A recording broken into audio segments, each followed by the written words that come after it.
Tahimik, masaya at payapa ang mga mamamayan sa Rasa.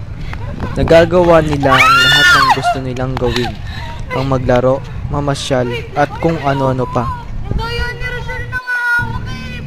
Nang isang araw, biglang may sumabog at yun na ang hudyat ng pagdating ng mga Hapones upang manggulo at manakop.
At nagpatuloy ang pananakop ng mga Hapones at lubhang naapektuhan ng pamilya ni Badong. Hindi na kinaya ng nanay ni Badong ang pagtakbo, kaya sinabi niya sa kanyang asawa na siya na lang ang magbitbit sa kanilang anak.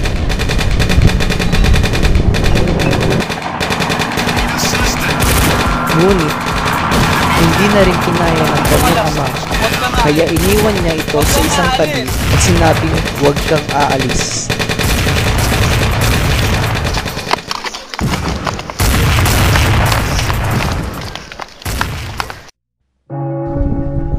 Tumakbo at tumakbo lang si Badong, patuloy na binabanggit ang salitang itay. Itay. Hindi niya namalaya na napunta na siya sa simbahan at doon na siya nakatulog dahil sa gutom at pagod.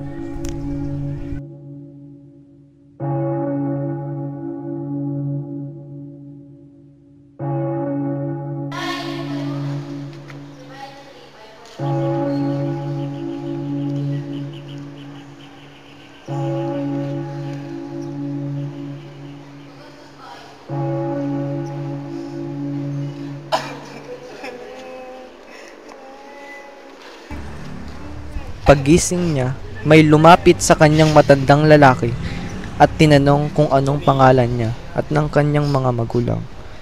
Umiling lang siya at bumulong na gutom na siya at isang babae ang nagbigay sa kanya ng pagkain. Isinama na si Badong ng matandang lalaki at dinala sa kanilang tahanan at biglang lumabas si Mayang sa pinto. Matutulungan kung hindi mo nga alam kung sino ang tatay at nanay mo. Saan ka nakatira? Gutom na ako at nauuhaw pa. Thank you. Tara, sama na kita. Kapagsalita si Mayang. Di siya nakakita. Di siya nakarinig. At lumabas na si Mayang. At nag-usap si Badong at Apo Tali na siyang kumupkop rito. Tinanong ni Badong kung bakit hindi siya nakakapagsalita. Pinaliwanag naman ni Apo Tali ang kondisyon ni Mayang. At sinabing si Mayang na ang magiging nanay niya at si Apo Tali na nasa kanyang kumupkop ang magiging lolo niya.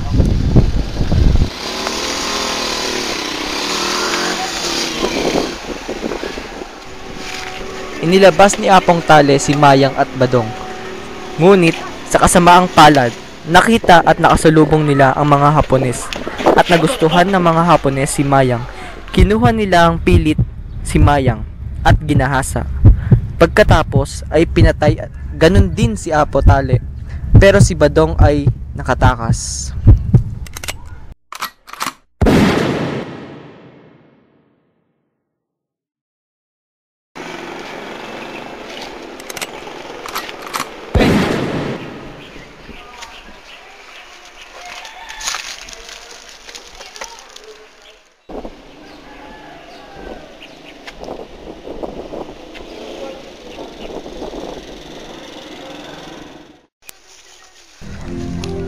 Napadpad si Badong sa kampo ng mga Amerikano na pinamumunuan ni Kapitan James Walk.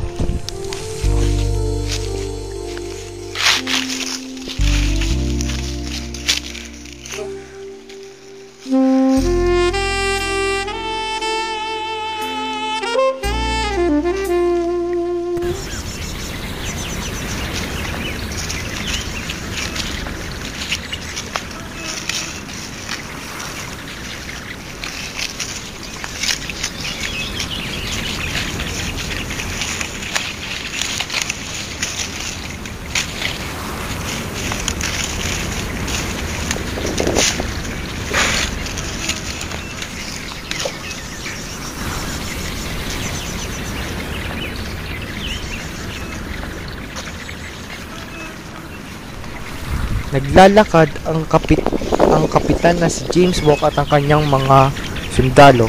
Hinakita nilang may isang bata na parang patay na. Nilapitan nila ito at tinignan kung buhay pa ang bata. Buhay pa ito, humihinga pa. Inilagaan nila at tinuruan kung paano magsalita at makaintindi. Pagkalipas ng ilang araw, magaling na si Badong at binigyan siya ng bagong pangalan ni Kapitan James Walk. Ang pangalan na niya ay Buddy, ang 6 na taong gulang na ampon ng mga Amerikano. Natapos na ang gulo sa lugar kung saan nakadestino ang grupo ni Captain James Walk. Isinama ni Captain James si Buddy sa San Francisco kung saan nakatira si Captain. Sinundo ni Roxanne ang kanyang asawa at sabay nang umalis magkakasama.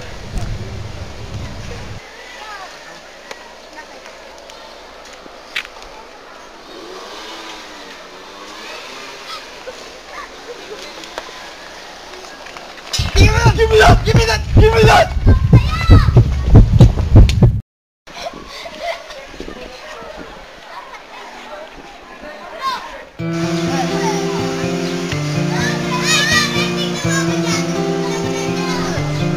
Nag-usap ang dalawang magkapatid at hindi alam ni Buddy na sobrang nasaktan ang kanyang kapatid sa pagkawala ng kanilang ina.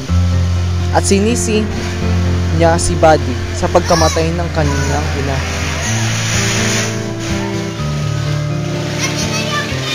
Okay lang yan. Dati pa rin naman si Daddy. Hindi kita kapatid. Kaya wala akong karapatang tawagin ang daddy ko na daddy. Huwag mo't tawagin ang daddy ko na daddy. Ako lang may karapatang tawagin siya na. Tinanong ni Buddy kung saan at paano niya nakuha ang kanyang pangalan. Ipinaliwanag naman ito ng kanyang amang si James Walk. Pagkalipas ng ilang mga taon, nagkakilala na sina Serena Pong at Buddy sa isang library dahil magkaparehas ang gusto nilang libro.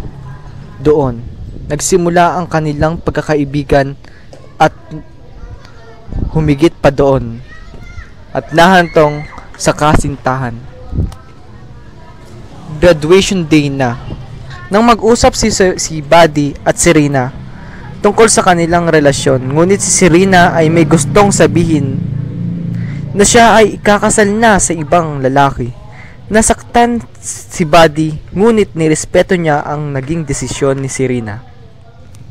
Ilang linggo ang lumipas. Nagkita at nag-usap si Jessie at Buddy. Si Jessie ang kanyang kapatid. Sinabi ni Jessie na huwag niyang sasabihin sa kanyang ama ang kanyang malalaman. Ipinagtapat ni Jessie na siya ay nagpalaglag ng baby. At nakita ni Buddy na dinudugo si Jessie. Binuhat niya ito at dinala sa ospital.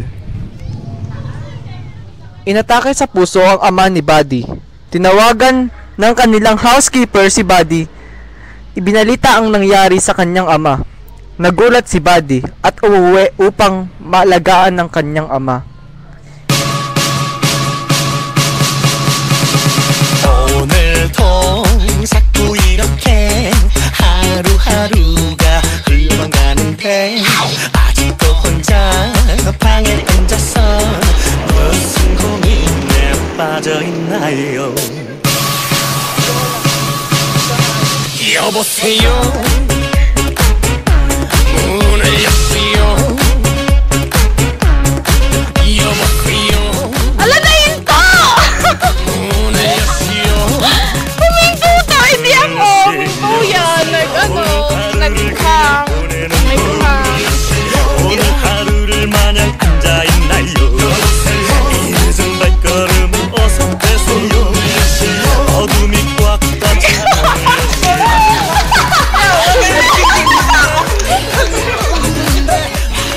Gagalaw mo yung camera mo, hindi yung nakilang. Kaya kami ganyan-ganyan yan, oh. Kaya mo na! Pwede na yan! 도대체 왜 여보세요 문을 여시오 여보세요 문을 여시오 Go! 문을 여시오 어제도 똑같은 하루 시간은 점점 지나가는데 아무도 몰래 눈물 닦으며 아무 일 없는 듯 앉아있나요